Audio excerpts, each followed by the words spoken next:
Welcome to the Mighty Baker Podcast, your go-to source for elevating your baking skills and business. I'm Pete Tidwell, your host, baking coach, and advocate for mental health. Get ready to make more dough in and out of the kitchen while nourishing your mind along the way. As a passionate baker, I believe that baking is not just about creating delicious treats, it's also a powerful tool for nurturing our mental well-being. Throughout this podcast, I'll be sharing a wealth of mindset-related content, empowering you to cultivate a positive and resilient mindset that will drive your baking success. Join our thriving communities at themightybaker.com, where you'll connect with like-minded bakers, both those who bake for pure enjoyment and those pursuing their baking dreams as a business. Together, we'll foster a supportive environment where we can learn, grow, and inspire one another. In each episode of the Mighty Baker Podcast, we'll delve into a world of exciting ideas and discussions. From mastering intricate recipes to refining your techniques, we'll explore the intricacies of baking with a focus on continuous improvement. Moreover, we'll dive into the business side of baking, equipping you with the knowledge to run a successful and fulfilling bakery. But it doesn't stop there. We'll prioritize nurturing your mental health, discussing mindfulness practices, self-care strategies, and the importance of maintaining a healthy work-life balance or integration, however you want to look at it. Because when we take care of our minds, we can truly thrive in all aspects of our baking journey and our lives. So grab your apron and let's embark on this transformative baking adventure together.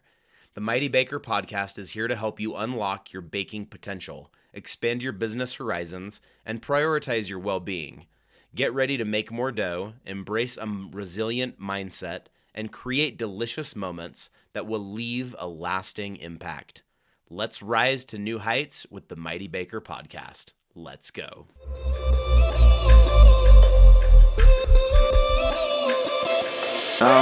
Okay.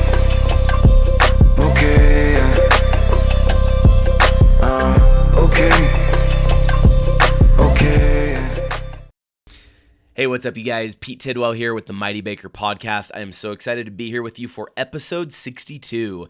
And this one is going to be entitled My Is It Cake Story. And it may not be super intensive. I'm not going to go into a super crazy details, but I am going to share some of my thoughts and feelings, some of the process, and some of the things and reactions to watching the show. So with that said, if you have not watched season 2 of Is It Cake on Netflix yet, you may not want to listen to this episode, and you may want to go and listen or watch all of the episodes because there are going to be spoilers in the episode. It's been out for about a week and a half now, so most people should have seen it by now, but I know there's a lot of people that are still watching it. So if you are listening and you haven't watched yet, go watch because there are some spoilers in here. Anyway, so with that said, I'm going to rewind back to early 2022 when I received a phone call from a production company asking if I wanted to be on an upcoming season of Is It Cake on Netflix. And of course, my answer to that question was a resounding yes, because I had watched the show, and I have not been on a show since 2019. And so in my mind, I've been trying to look for different shows, and I've applied to a few others. And I really was hoping for something to kind of come up, and it just kind of came up out of the blue. And I was so grateful. And so we went through that process. I won't go into that. But it ended up being filmed at the end of 2022, and now, fast forward, the show is out. So I'm just going to talk to my experience just a little bit because, since then, it's been quite a few months, and I've watched the season twice now. I went down to Vegas last weekend as well because they had a display down there that was incredible, by the way. It was only a 5-day display, but it was at Madame Tussauds Wax Museum in Las Vegas. And it was incredible, you guys. It was so fun. So they invited a couple people from our cast and a couple people from last season's cast, plus the behind-the-scenes decorators from Is It Cake, to put together a display to promote the show. And it was incredible, you guys. It was so good. So go on my Instagram and you can see some of those pics. I'm putting together a video about that. Hopefully I'll have that out soon. But it was such a fun experience to go down there, and a lot of the cast made it down there. Not all of us made it down there, but there was a few of us that made it down there, and it was such a fun experience. And by doing that and also watching all the episodes a couple of times, it just brought back all the emotions, just flooding back in from my experience on this show. And it was a good experience. It was so fun because I have never been this close with a cast on these shows before. My Halloween Baking Championship was very close. We were a very tight-knit family. So those of you that are listening, all of you, I'm not dissing on that at all because you guys are my family. You're my Halloween Baking Championship family, and I love you guys. This group was very similar, I would say, because I don't think I can compare the two, because I just love people and I love my friends and they're all my friends.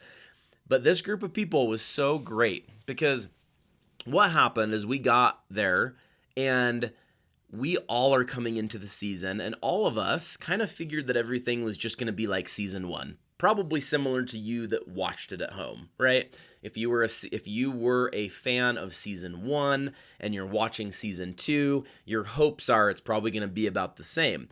But when we got there, we realized that it wasn't the same and that it was elimination and that all through it was just a wild ride. But the reason I set that stage is because what that did, in my mind, is it brought us all closer together as a cast. We were family. We were there to help support each other and help cheer each other on and help each other in the kitchen. You'll notice during the show, they show this quite a few times when we're giving each other like tips and helping each other with different things and trying to bounce ideas off each other a little bit. And I really loved that aspect of it. And that happened off camera so much. It wasn't just on camera. It was a very kind, wonderful group of humans that we had on the cast for Is It Cake. And I count myself extremely blessed and very grateful for the opportunity that I have to know each of those humans. So Jared, Justin, Liz, Corterius, Kayla, Danya, Spirit, Miko, Elizabeth, all of you. I love you all so much. Hopefully you're listening. And hopefully I can get some of them on my podcast. I've asked them all. So hopefully we can get some of them on my podcast as interviews, because I want to interview each of them and talk to them about how the show has helped them, how they're moving forward, what they're doing next, what their projects are. So maybe this episode can help talk them into signing up to come be a guest on my podcast, because I would love to interview all of them on here. And so jumping into this, we had such a great experience. We got to bond on many different occasions. We had a cast manager named Christy, and her team were just absolutely the best. They made sure that they took care of us. The production team was great. And I do need to put a note in for this, because I've been on 3 Food Network shows previous to this, and this production company that did Is It Cake was fabulous. They did such a good job, and they just did a good job on everything. They were very organized on things, and I very much appreciated that, because I'm very much of an organizational type person, and I want things to be organized and understood. Anyway, so when all of us cast members were able to get onto the set the first time, it was an amazing experience. I don't think I'll ever be able to relive that again, right? I can look back and I can remember that, but I remember when all of us walked into the studio for the first time, it was like, whoa, this is really happening. We're actually here. There's Mikey, there's this, there's that. Everything was real right in that moment, and it was just amazing. So we all just jumped right into the competition. And first off, we were very surprised because some of the things had changed a little bit. Knowing that we were only going to have 1 decoy versus the 3 decoys that they had in season 1 was very much of a surprise for us. So we were a little bit shocked there. But the thing that it did, I think it helped all of us up our game and be like, okay, well, if they're going to do that, then we're going to bring our A game as much as we possibly can. And so we did. And the show is very structured. It's very differently structured than any of the other shows that I've done before. All the other ones are very much in line with just the skills of the cake decorator, right? And like really like everything's based on the skills of the cake decorator. This show is very much set up like a game show almost, right? Where you have the cake decorators that are very, very good at what they do. You have the judges that come in, and it's ultimately up to them to choose. And there's all the other things going on.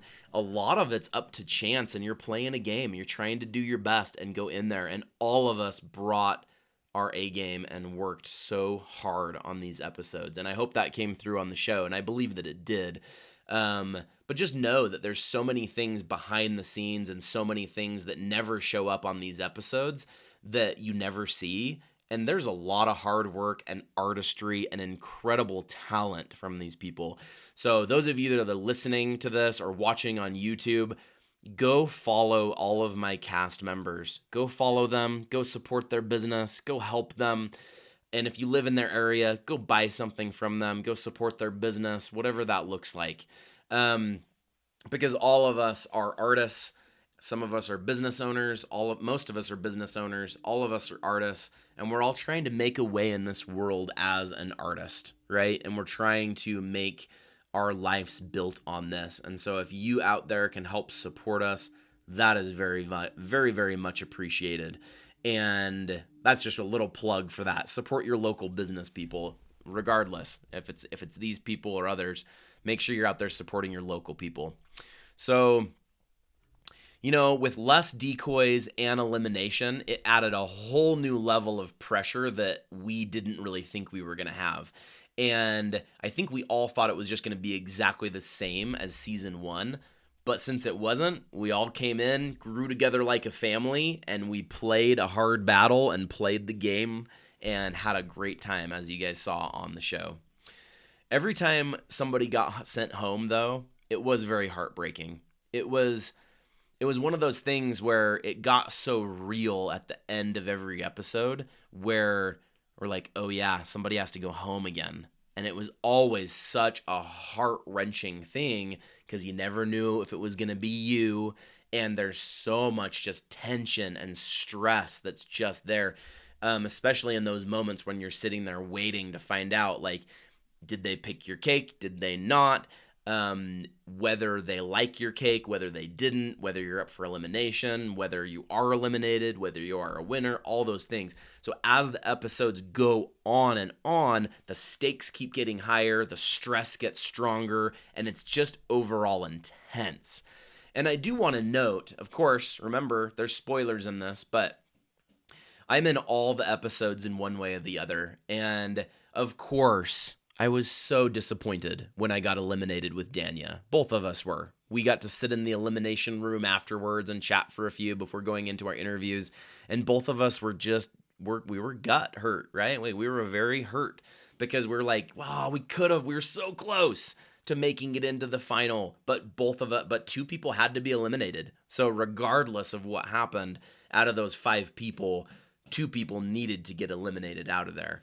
And that was really hard because I was really looking forward to and wanting, of course, I think everybody in our whole cast wanted to make it as far as they could.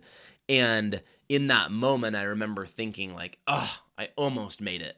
And then Elizabeth asked me to be an assistant for her in the final. And when she first asked me, I was like, oh man, I don't know if I have enough energy to go back in the kitchen and bake more because that was such an emotional thing for me. But I remember that night at my hotel room and just deciding that I was going to show up 200% for her and help her put forth all the energy that I had into baking for her and helping her. And I sure did. It was amazing. It was a super fun experience. Elizabeth, she handed me some of her recipes. I made, I think, like 6 or 7 different recipes. We did 2 different flavors. She wanted 2 different flavor profiles. And I was just there to do things that she told me to do. So I executed recipes. I baked the cakes. I made fillings, all those kind of things. while she was working on the decorating, because there were certain jobs that the assistant were and were not able to do. And so most of the part I was doing baking and all those kind of things. And it was such a fun experience to be beside her during that experience. And she is truly an amazing artist. And seriously, to see it in firsthand is pretty dang incredible. The other thing I wanted to mention is while I was there helping Elizabeth, I got to witness oversee. I got to see Spirit over there making her cake with Liz. And then I got to look on the other side and I got to watch Miko make the most amazing masterpiece of a cake I have ever seen. He painted the Mona Lisa out of cake. I can't even comprehend. When he said he was doing that, I was like, are you serious? That's incredible. And I'm like, I can't wait to see this. And I got to witness that firsthand watching him do that. And it shows it on the show. It shows a time lapse of him painting. But he painted the Mona Lisa in a kitchen with edible food coloring. Dude, Miko is amazing. And I just want to say that artistry that he did there was just incredible. And I just wanted to make sure I point that out. But the artistry of the whole show was amazing. I was very pleased with the cakes that I executed. I executed my boxing gloves. I did the cell phone for the 90s episode in the phone book. I was very happy with that one. I also got to do a little toothbrush holder with toothbrush and toothpaste. Loved that one. Fooled the judges on that one, so that was exciting. And then my final one was the little drink holder caddy, and that was the most difficult cake that I made. That had so many different aspects and pieces. It took a long time to do that and a lot of different parts in there. I made little individual popcorn and popcorn bags and a hot dog and a soda bottle or a soda can or cup and the whole holder and everything. And I was so proud of myself, you guys. I was so proud of myself. And I'm so excited that I had that opportunity because now watching back through those, it just brings back fond memories. It brings back hard memories because competitions are always hard. You never come away from a competition, unless you win, of course. You never come away from a competition not having emotions behind it. And of course, even if you win a competition, you still have emotions behind it. Back in 2016 and 2017, myself and my assistant Katrina won Cake Wars on Food Network, and that was incredible. That feeling of winning something is so fun and so great. But every single one has those emotions, and you remember the learnings from it. And that's something that I really like to reflect on when I watch the shows again and just remember my experiences. What did I learn from the situation? What did I actually learn? What did I take from it? And what I took from it is, number one, that all the people in the cast were incredible. So a huge shout out to Jared, Justin, Liz, Corterius, Kayla, Danya, Spirit, Miko, and Elizabeth. All of them great friends of mine. Great to have them in my network and connections. So love you all so much. Those cherished memories and the time we were able to spend there, I will just very much cherish that for the rest of my life. And now I have connections with these people for the rest of my life. We have a group chat that we chat on all the time. And it is so much fun to see what's going on in everybody's worlds and all those kind of things. So with that said, I don't think I'm going to say too much more. I think we're going to end up the episode right there. But if you're listening to this and there's questions you have about my experience on Is It Cake, please send them to me. Send them to me on Instagram, on my email, pete@mightybaker.com. Send them anywhere because I'd love to answer more questions. Maybe what I'll do is do like a Facebook Live or TikTok Live and be on there for questions one of these days. Anyway, but if anybody's out there that has any other questions and wants to hear any other kind of perspectives on things, please let me know. And I'm going to do my best to get the other cast members on my podcast because I think that would just be an incredible experience and incredible for all of you out there to hear a little bit about from them and what they have going on and what's next for them. Anyway, you guys are all awesome. Have a wonderful, mighty day. Love you all, and see you later. Thanks for tuning in to the Mighty Baker podcast. If you enjoyed this episode, please leave us a review on your favorite podcast platform to help us improve and reach more listeners. Don't hesitate to reach out to us on social media or through our website if you have any questions or feedback. Keep baking, stay inspired, and see you on the next episode.